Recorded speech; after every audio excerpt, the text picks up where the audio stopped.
Carlson tonight. East Palestine, Ohio is not a huge place. It's a town of about 5,000 people, not far from Pittsburgh. For many years, East Palestine was known as the place that produced dishes and cups and pitchers for America's hotels. The enormous ceramics works there employed much of the town. That's all gone now, and predictably, East Palestine is a lot poorer for it. The median household income in the town is now less than $45,000. East Palestine is overwhelmingly white, and it's politically conservative. More than 70% of the voters in the surrounding county supported Donald Trump in the last election. That shouldn't be relevant, but as you're about to hear, it very much is.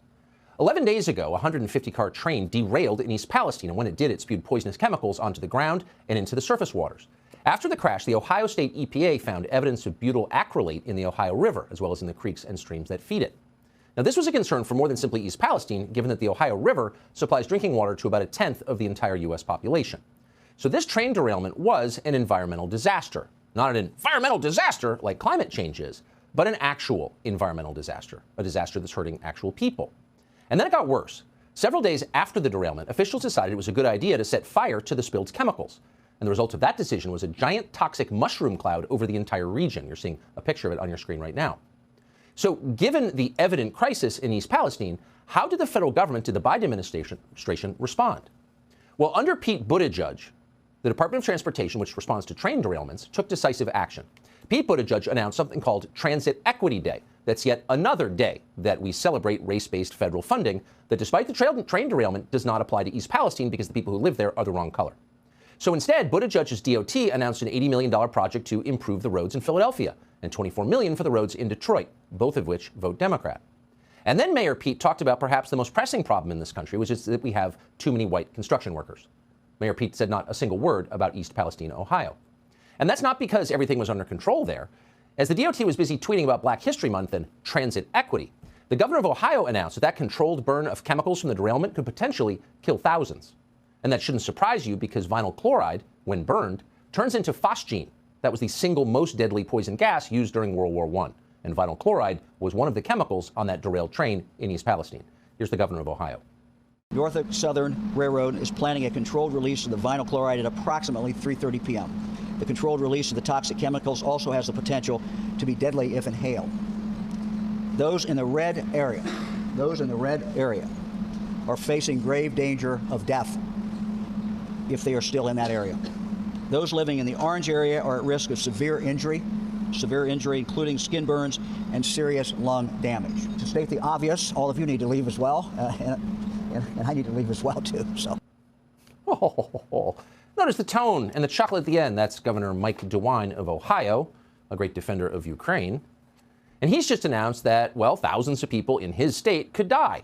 But he doesn't seem panicked by it. It's not a hair-on-fire emergency. It's not like Kyiv is in peril. So after that controlled burn of the deadly chemicals, officials told residents within East Palestine that if you live within a 2-mile radius of the derailment, you had to shelter in place and keep your windows closed. Residents closer to the mushroom cloud were put up in a hotel. Within days, they were all let back into their home without the Department of Transportation in Washington saying a word. As one hazardous material specialist put it, the whole town may be unsafe as a result of this. Watch. The railroad company was responsible for this, and before these people went back to their homes, their homes should have been tested. Their homes should have been cleaned. From the onset, these people were being marginalized in an effort to mitigate this. And at first they were being told, go get a hotel and keep your receipts and we'll reimburse us. East Palestine is a very poor community. Some of these people don't have the money to go get the hotels and do all of and all this stuff. This really looks like a nuclear winter. And I said, well, pretty much, yeah. We nuked this town with chemicals, and this is what they're getting. Now, imagine if this had happened in, well, the favored cities of Philadelphia and Detroit. Lots of poor people in those cities. Everyone feels for them. Everyone wants them to be safe. Imagine at the same time this has happened in Washington, D.C. and, say, Georgetown. Well, the National Guard would be called in. There'd be no mushroom cloud of toxic chemicals on the horizon. We can promise you that. And, of course, in both cases, if this affected the rich or the favored poor, it would be the lead of every news channel in the world. But it happened to the poor, benighted town of East Palestine, Ohio, whose people are forgotten and, in the view of the people who lead this country, forgettable. So no big deal. The hazmat specialist in that video, Sil Cagliano, explained to local media that it's not just vinyl chloride on the train. That's not the only threat. There's also ethylene gas. And we're quoting, you're looking at 5, 10, 15, 20 years down the line until you see potential long-term effects. This stuff seeks low-lying areas. It could be in sewers. It could be in nooks, crannies, and crevices. Of course. That's how poison gas works. Ask anyone in Verdun. And that would explain the effect that the chemical weapons expert just outlined, would explain why fish and animals are dying in the area without explanation, though of course the explanation is very obvious. One resident in East Palestine says his foxes are sick now. Watch this.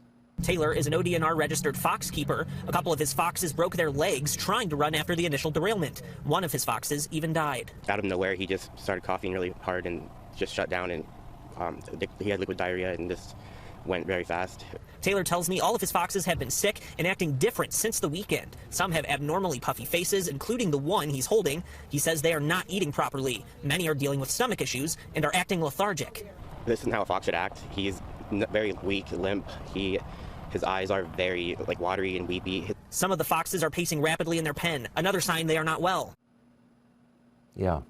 Pay attention to the animals, always. There's a reason the phrase canary in the coal mine is a cliche. So after all of this becomes public, that the water and the air in and around East Palestine, maybe in the region, could be contaminated, finally, Pete Buttigieg, the Department of Transportation, decided to weigh in. Quote, "Our federal partners at EPA are on site and monitoring indoor and outdoor air quality." Oh, air quality. What about water? Oh, water. What does that have to do with climate change? Well, it's the one thing you can't do without. After about 2.5 days, you die. But they're not even checking the water. They're only checking the air a week after people were let back into their homes. And according to Mayor Pete, the EPA hasn't even screened 200 homes in close proximity to the burn that wasn't organic or accidental. It was authorities burning it. So they just don't care, actually. Could that be clearer? While residents in East Palestine were inhaling toxic fumes, Mayor Pete was joking about the Chinese spy balloon his boss allowed to fly across the country. He's a funny guy. Watch this.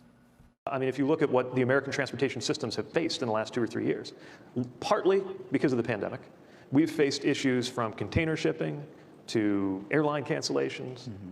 Now we got balloons. That's right. So you're completely incompetent. There's never been a cabinet secretary this flamboyantly incompetent and this so obviously uncaring, almost to the point of evil, if we're being honest about it. And then a little joke at the end, That was Mayor Pete yesterday, nearly 2 weeks after the disaster in Ohio.